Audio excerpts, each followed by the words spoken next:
Hello again, everybody, and welcome to the LSU Sports Insider Podcast. I'm Zach Ewing. This is Monday, October the 13th. With me today, two of the Advocates writers covering the LSU football team. That's Koki Riley and Reed Darcy.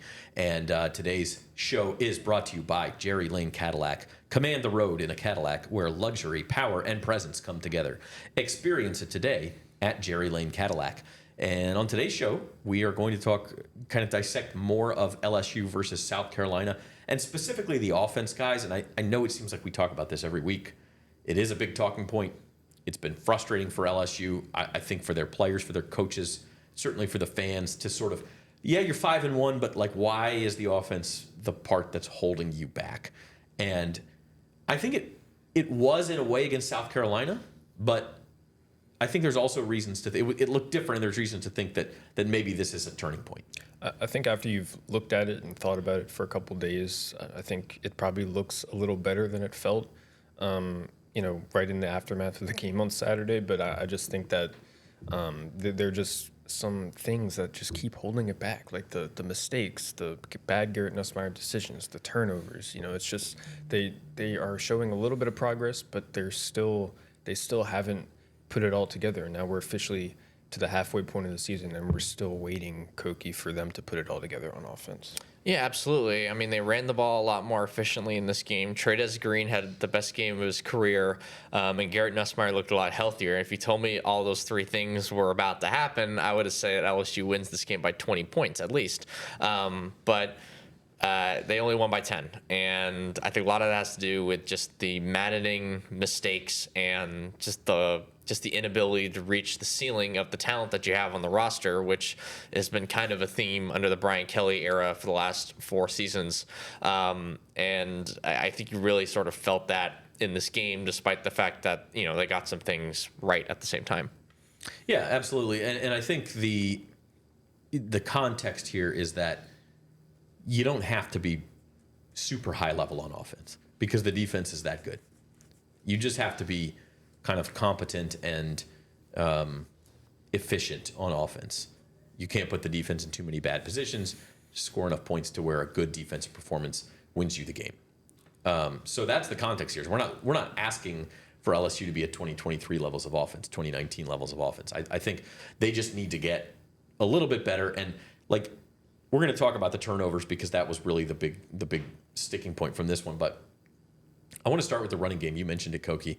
Like, this was easily the best LSU's running game looked. I thought they had some big plays, but almost more importantly, we talked earlier this season I think it was after the Louisiana Tech game, but how many runs they had that were just 2 yards or fewer, which to me is sort of that delineation point of like, if it's 2 yards or fewer, that's you're putting yourself behind the sticks, especially if those zero plays or negative plays. If it's 3 or more, you're kind of keeping up with what you need to do. That's a successful play in most cases. Yeah, they turned to a lot more under center runs, probably the most under center runs, especially outside of those, 3rd and short and goal line situations that we've seen since Brian Kelly's been the coach here. So we saw that a lot more. They weren't afraid to go to much bigger, even to go over to really, really big personnel sets, especially on those third and short and goal line situations. I thought it seemed like they did a little bit better of a job of climbing up to the second level, and then Caden Durham, I guess he's just pretty good against South Carolina because he had a much better game in this game. So they did some rotating through the running back room. Juwan Johnson obviously had a big fumble, but he also had a really big run at one point. So it was a pretty solid performance for the running game. I mean, it wasn't perfect, and they didn't get off to a very good start running the ball, but they kind of stuck to it. And that's something that you just haven't seen enough of from Joe Sloan in this offense. They just don't stick to the run enough. And when it doesn't work a couple times, okay, now we're just going to go back to screen, deep pass, throw over the middle, screen again, instead of sort of more trying to stick more to the traditional run game, get more downhill. And they just felt like they were a lot more downhill in this game. You could tell that they really used the bye week to implement some new things formationally and schematically. Like Koki said, that was the most we've ever seen an LSU team under Brian Kelly go under center. And I really like to see that. I really like under center runs. It's just a football thing that I like. But they did that. There were a lot of backs. They used more backs. They used heavier personnel, and they spread around the touches a lot more. We saw Harlem Berry get a carry on the very first drive of the game. We saw Juwan Johnson and Caden Durham get mixed in. I think that allowed LSU to just have different paces to the rushing attack. All three guys are different type of runners, and so they all brought their own little flavor to the running game. And I think that really helped open things up a little bit more. And we should also point out Cohen Eccles at left guard. He was starting in there in place of Paul Mabenga, and he did some good things in the run game. The offensive line, it had some issues with Dylan Stewart, obviously, but overall, I think it was under pressure when Nuss dropped back. But in the run game, they did a much better job of climbing to the second level than they have in previous games this season.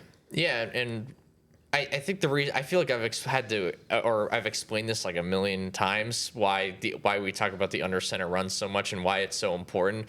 But just to sort of reiterate, under center runs, it's much easier to build off play action when you're doing that. It's much easier to hide the football when you're doing that, because when you have your back, when the quarterback has his back turned to the defense and he's going back to hand the ball off to the running back, the defenses know where the ball is momentarily when he's giving that handoff. But if it's a shotgun as opposed to a shotgun run where you get the shotgun snap and then you put the ball out for the whole defense to see on those run plays. That's not as much of an issue when you have a quarterback who can also keep it and run it himself. But when you don't have that situation, it just becomes a lot harder. And also those under center runs, it's just much easier to get more downhill, not just for the offensive line, but for the running back himself, because he's running toward the football from behind the quarterback, as opposed to the shotgun runs or even pistol runs where you don't have as much of a run up, where you're either right next to the quarterback and you just have to sort of get it and generate your own momentum, or you have less of a run up in the pistol formation, which is you're also behind the quarterback, but again, that's still a shotgun run. So I think that's something to sort of keep in mind with when it comes to these under center runs and why they're so important for this offense. Going under center is pretty risky, especially for a team that hardly ever does it. You saw South Carolina on the very first play of the game. Yeah. They fumbled that under center exchange, and that's always a risk there when you're going under center. LSU, because they had Jaden Daniels in the first 2 years of Brian Kelly's tenure, they never went under center. They didn't need to because Jaden was such a good runner. But now, because Nuss isn't that same threat with his legs, I think they've slowly started to add that under center part to the offense, and it's really, really helped the run game and helped them show a different look. Yeah, and I think it needs to be said, like, South Carolina's running defense is not the greatest. Vanderbilt and Missouri both really torched them on the ground. But now those are like running-based offenses. That's what those teams do. LSU is just trying to be competent enough running to where you have to think about it. And they accomplished that. I mean, there was 6 yards per carry. I mentioned the 3+ thing, and I think I had gone back and counted over their first 2 or 3 games, and it was like almost 2/3 of their carries were for 2 yards or less. This Saturday, it was only half. It was 14 of 28 rushing attempts were for, not counting the kneel downs at the end, were for 2 yards or fewer, which is still quite a bit. But there was a stretch. You mentioned, like, at the beginning of the game, it wasn't very good. And then at the end of the game, there was that stretch inside the 5-yard line where they couldn't get the ball into the end zone. But at the same time, you're like kind of content there to run at the clock and kick a short field goal to make it 10 points. So I don't know, like, there was a stretch there in the middle of the game, late in the first half, whole third quarter, maybe early fourth quarter, where I counted 8 out of 9 consecutive runs went for at least 3 yards. Mm-hmm. And that's what you want to see, is that you talk about getting to the second level of the defense, making the defense respect it, putting yourself in 2nd and 5 or 2nd and 6 instead of 2nd and 9. Like, that's what a good offense does. Yeah, and it helps LSU control the pace of the game. Against Ole Miss, the defense was on the field for so long, and they eventually broke. But, because you ran the ball and you controlled the pace better, the defense could be fresher in the second half when you needed them to be. And it was, I'm pretty sure we'll get into it, but the defense was awesome again. They did a great job defending Lenora Sellers, and the time of possession, like I mentioned, was pretty even. Like, it didn't look like it did against Ole Miss. South Carolina possessed the ball for 31 minutes, LSU 28. So that'll get it done quite a bit, and that'll help your defense a lot. Yeah, I think the flip side, South Carolina's offense, like, they kept didn't have a ton of penalty yardage, but it was like a lot of pre-snap penalties where they were turning themselves from, 1st and 10 into 1st and 15 and 2nd and 7 into 2nd and 12 and with these penalties, and that was really costing against this LSU defense. You just can't do that. So that was the flip side of that.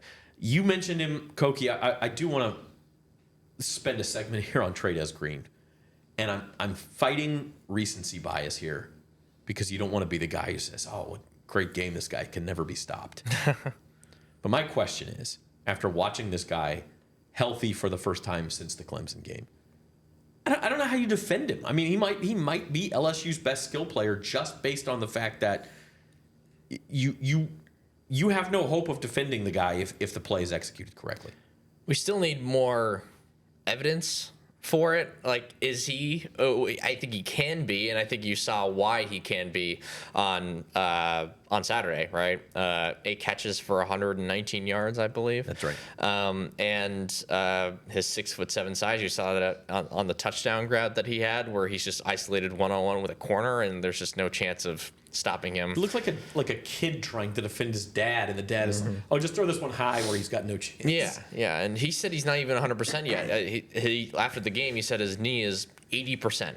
And he still had 8 catches for 119 yards, despite his right knee being at 80%.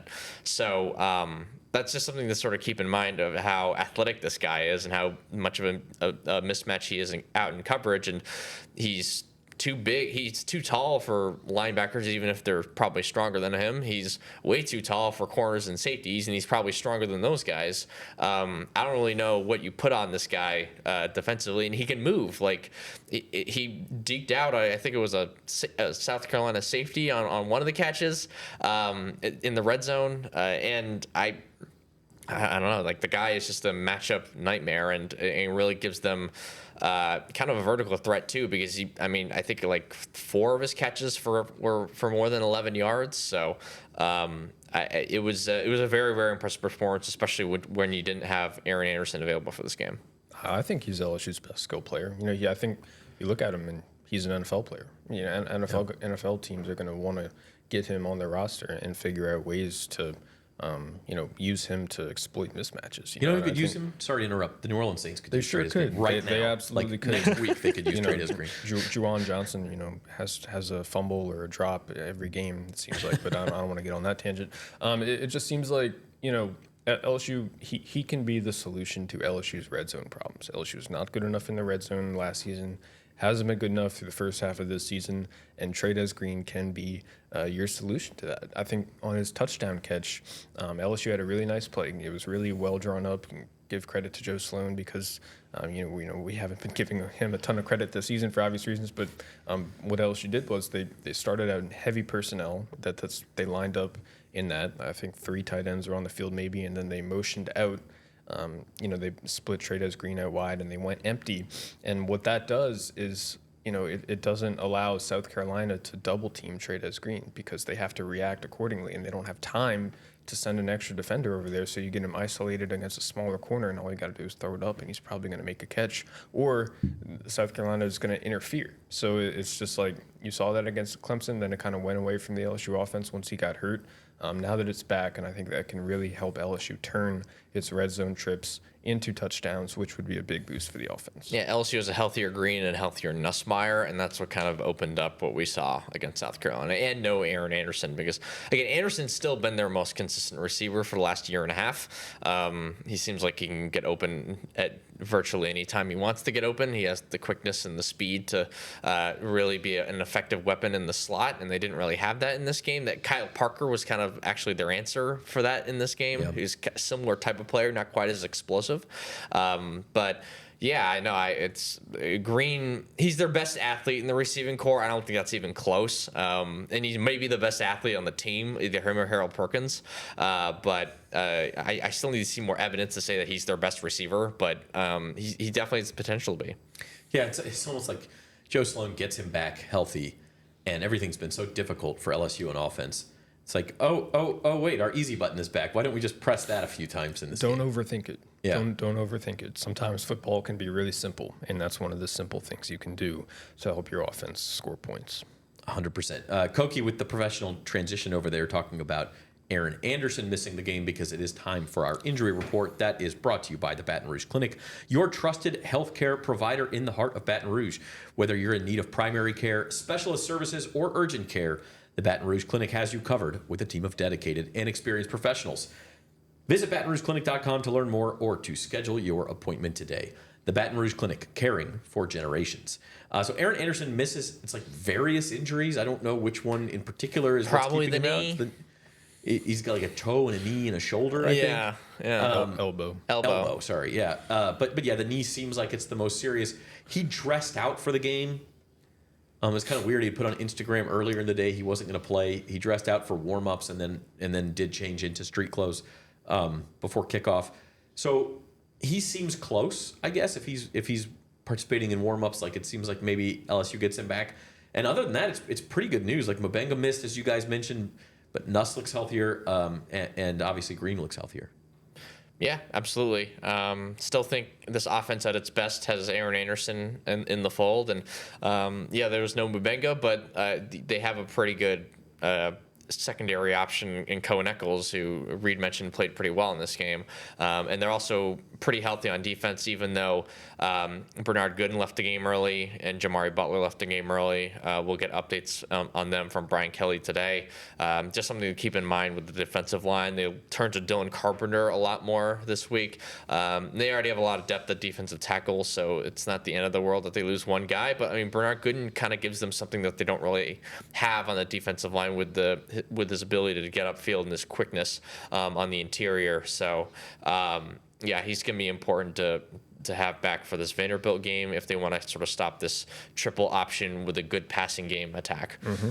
Yep, and without an edge rusher, like Jamari Butler, you're already down Gabe Relaford, who's out for the season. So your depth is kind of getting tested there a little bit. But it seems like if either guy has to miss long term, it could hurt LSU's pass rush. But without them, LSU still did a great job getting to Lenore Sellers and bringing him down. So yeah, I'm fascinated. We'll talk more on the preview podcast on Thursday, but like how they attack this Vanderbilt offense, because LSU, very aggressive defense. It's worked very well.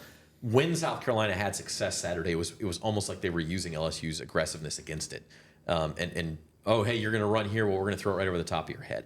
And that's the kind of thing that the option can do to you if you don't stay home. Especially when you have a guy like Pavia running it. So it's going to be fascinating to see what they do Saturday, but we'll save that for Thursday's pod. For right now, we need to take a break. When we come back, we are going to talk a little Garrett Nussmeier, also going to talk those turnovers, man, and if it's something that is just a fluke or something that needs to be worried about going forward, as well as go around the SEC. We'll be right back on the LSU Sports Insider. Louisiana's biggest country music festival, Boots on the Bayou, starring Chris Stapleton, Cody Johnson, October 31st and November 1st at the Lamar Dixon Expo Center with Riley Green, Parker McCullum, Carly Pierce, and many more. Get tickets now at BOTBmusic.com. Boots on the Bayou, where country comes alive. You know how far I've gone, now I'm home again. I'm feeling more alive these days than I've ever been. At the Baton Rouge Clinic, our sole focus is to provide exceptional health care for your entire family so that you can get back to doing what you love most. We are caring for generations. You gave me love, gave me love. Did they ask you to do the commercial too? Yeah, but they just gave me one line. Bet like a Caesar. Like, we're gonna sit here and we're gonna tell them how Caesar's Sportsbook is just so easy to use that you can watch and bet thousands of sports events, even some NFL games. They'll probably show us betting on our favorite players and teams at all the Vegas hotspots too. Like, we have time for that montage. I told him I couldn't do it. They couldn't afford me. I think the biggest thing that separates us is our people. We have a really amazing staff that really care about their customers, really care about our product. At Jerry Lane Cadillac, we value trust and transparency above all else. We have a little bit of something for everyone, so whether it be the 2025 Escalade, any of the smaller crossover vehicles, the XT4, 5, and 6, we've also got a wide variety of new EVs, including the 2025 electric Escalade IQ. I think the product lineup right now is the best that it's ever been in Cadillac. And welcome back to the LSU Sports Insider. Zach Ewing with Reed Darcy and Koki Riley on this Monday. Subscribe to the LSU Sports Insider podcast on YouTube. And you can also find us on Apple Podcasts or Spotify. Hit the like button, leave a comment. Let us know if you think LSU's offense is on the road to being fixed. Garrett Nussmeier. A lot of talk about this guy this year. Let's do some more. He's, I think first and foremost looked much healthier on Saturday, which was the first thing you needed to see. He made more downfield throws. He had more precision on his throws. I think he had a little more zip on those throws. Like he just in general looked better. Yeah, absolutely. It seemed like he could just turn into throws more. As you said, there was more zip on it. Brian Kelly also said after the game that at practice they have a GPS tracker on all the balls that can sort of keep tabs on the way he's throwing the football and the velocity he's throwing it at. And this week it was much higher than it was in previous weeks. So they expected this performance heading into the week. They kept on saying that he was going to be healthier after the bye, and we kept on, being, I think, cautiously pessimistic or cautiously optimistic, however you want to put it, as to that statement. But I think we saw this week for sure that LSU's quarterback, he looks healthy, even though it was not a perfect performance from him by any stretch of the means. He is still putting the ball in harm's way too often for a second-year starter and a fifth-year senior. He had the play in the first half where he threw to Caden Durham, rolled outside the pocket, lofted it into double coverage. It was completed, but that was the type of play that could have easily been intercepted, maybe even returned for quite a long gain after that. That's the type of play that LSU has been trying to get Garrett Nussmeier to get out of his system by now, but they are still showing up in these important moments for LSU. And then there's the interception on the goal line. That simply can't happen. If you're Garrett Nussmeier, it was a simple read. It was an RPO. Brian Kelly said he was supposed to read the safety. If the safety hangs back, then he's supposed to hand it off to Caden Durham, I believe, was the running back. But if the safety comes toward the line of scrimmage, then he could throw it. The safety hung back, picked it off. He tried to fit it in between there, but obviously he couldn't make it happen. So, yes, he's healthier, and yes, he's putting more zip on the ball, and yes, he looks like the Garrett Nussmeier physically that we saw all throughout last season, but he still hasn't improved as a decision maker. And until he does, that's another thing that's always going to be holding the LSU offense back. Usually I'm Mr. Doom and Gloom. We like reversed roles this time around. Yeah, somebody's got to be the bad cop. I do think part of the picture with Nuss is the expectations. And I don't think it was ever fair, and we're probably guilty of it at times as well, but to make the comparison to, oh, look at what Joe Burrow did in his second year. Oh, look at what Jaden Daniels did in his second year. Garrett Nussmeier, he's going to do it in his second year too. And you're like, okay, that's not normal. Like, you can't just expect him to make that leap. I do think it feels like this game and maybe week one against Clemson are the two times we've actually seen him at least look like what he was last year, right? Like, I don't know that there's been tremendous improvement, but for the 4 weeks in between, it was like, why is he regressed? And that's where we got to talk about the injury and like, okay, is it just the O-line? Is he just not that good? What he needs to get back to that baseline of at least what he was last year. Unfortunately, Reed, as you said, part of what he was last year are these throws where you're just going, what are you doing? Where are you throwing the ball? Yep, but he's still making NFL level throws. He's still putting those on tape as well. I think about the deep shot to Chris Hilton that Chris Hilton dropped. That was an incredible throw, and it was perfectly placed. And had it been completed, maybe we think about Garrett Nussmeier's game a little bit differently. But I guess that's just who he is as a quarterback. You're going to have some wow throws in there, some deep shots down the field that look perfect. He's very accurate, but you have to take the good with the bad, and part of the bad is the fact that he puts the ball in harm's way too many times. He just really needs to minimize those opportunities because teams like Texas A&M and Alabama and Oklahoma will take advantage of those mistakes in more ways that, say, Florida and South Carolina could. Yeah, I think Reed kind of summed that up perfectly. Yeah, he's 20 of 33, 254 yards, 2 touchdowns, 2 interceptions. It's just like some really good and then some really bad. And he never makes you think that he's like just terrible, horrible, because he'll make some great throws, but he'll never let you just get comfortable with who he is. I forgot about the first interception where he overthrew Kyle Parker. His mechanics just were a mess at that point, and the ball sailed on him. You know, Parker was wide open. I mean, I want to defend him a little bit more on that play, just because like he's flushed out of the pocket. He has to make an off-platform throw, and the guy's open. He has the right read. He just overcooks the throw, and he overthrows the ball. And granted, like he should be making that play, even though like his body's all out of whack. He's made that play before. If you want to criticize him for that, that's fine. But I think the decision was fine. Just he was open. That wasn't an issue with the decision. Yeah. It was more so with the footwork and then the mechanics of it all. Yeah. But that would have been a first down had it been completed, and that could have been a touchdown drive that LSU had. But instead, it was an interception. So. Well, while we're on the topic, let's talk about these turnovers, because the big picture here is we're saying, okay, this offense looked better. Why was it still only 17-10 when South Carolina couldn't do diddly against LSU's defense? And yet LSU is still sweating this game out in the final 5 minutes. Well, it's because of the turnovers. I mean, like you just can't have that. Now, LSU got away with it this week. And that's the good news, because this is the first time they've turned the ball over 3 times. I think they had 2 against somebody. Ole Miss, I think they had 2 against. Yeah.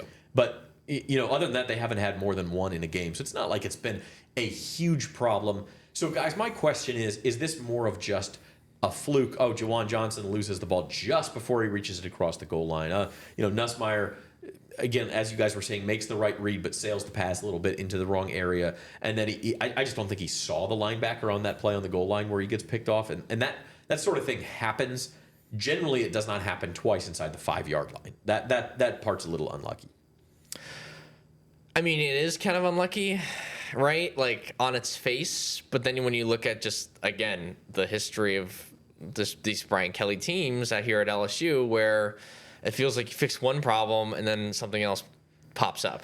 And this has just been a consistent theme for the last, 3.5 seasons where the offense struggles, but the defense looks good, or the defense struggles, but the offense looks good. That's even more generalized than, fixing the run game, but then turning over the ball 3 times, right? Like we've seen this game in and game out for 3.5 seasons now, and we're still waiting for the complete performance. We're still waiting for the performance where both sides of the ball look good for an entire game. And I think the only time we've really gotten that was when they beat Alabama here in 2022 in his first season, and no one really expected that because it was his first season. And really, since that game, can you think of like one performance where they looked really good on both sides of the ball against a decent opponent? I don't know. I just think that the Juwan Johnson fumble was kind of a fluke. It just happened on the goal line. But you can't fumble on the goal line there. I mean, you can't. You just can't do it. I don't know what else to tell you. Brian Kelly said multiple times that there was one of those catastrophic mistakes, and that's absolutely the right word for it. But South Carolina just couldn't take advantage of it, and it's the same way that Florida couldn't really take advantage of LSU's offensive struggles as well.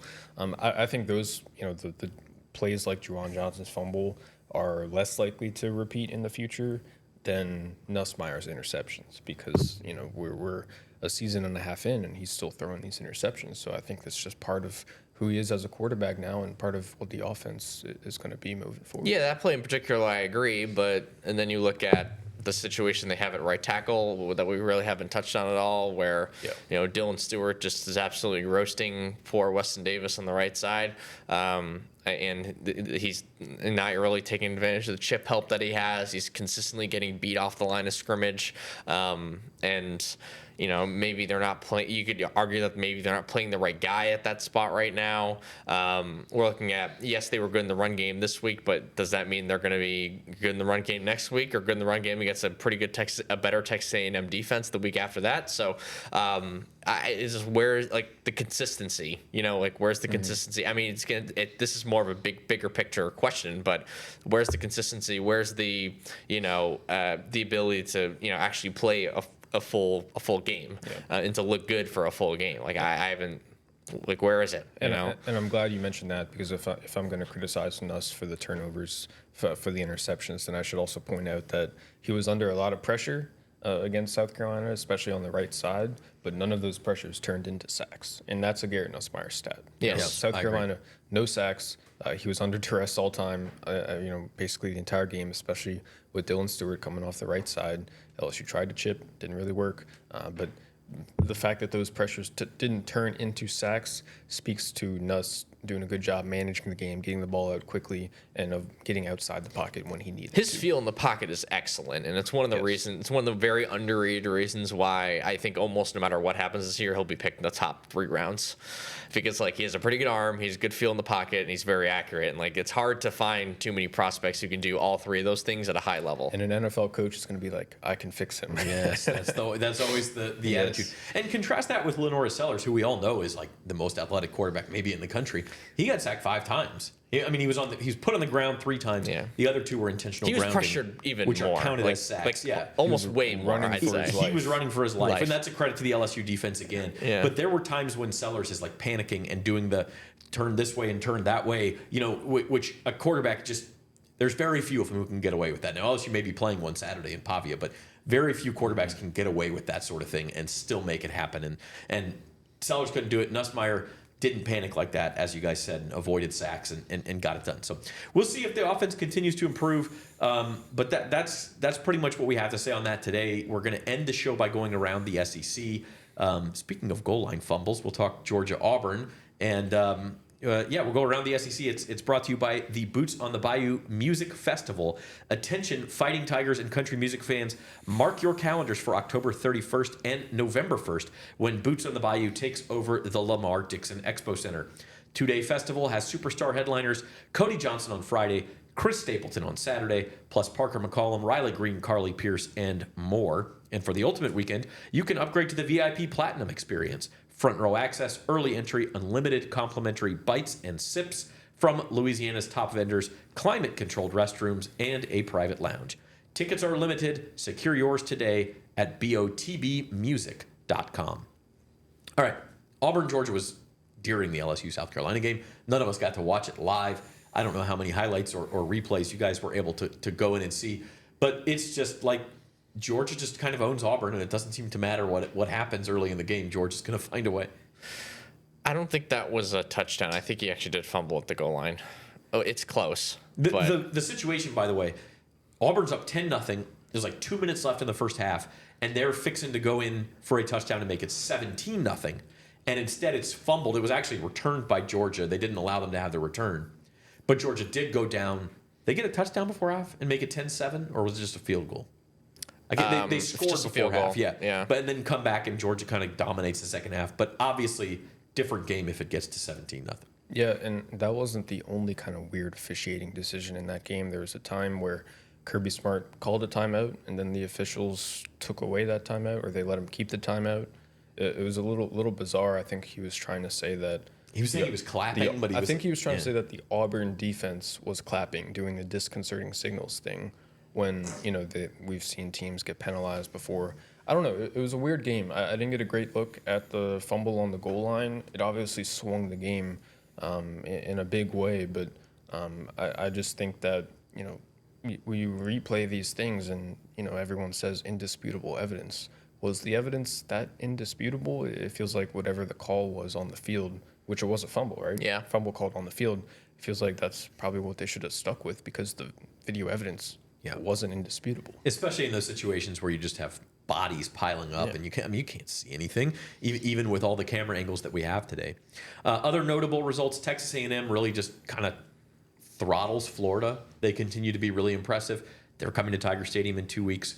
The Aggies and Ole Miss are the only undefeated teams left in the SEC now.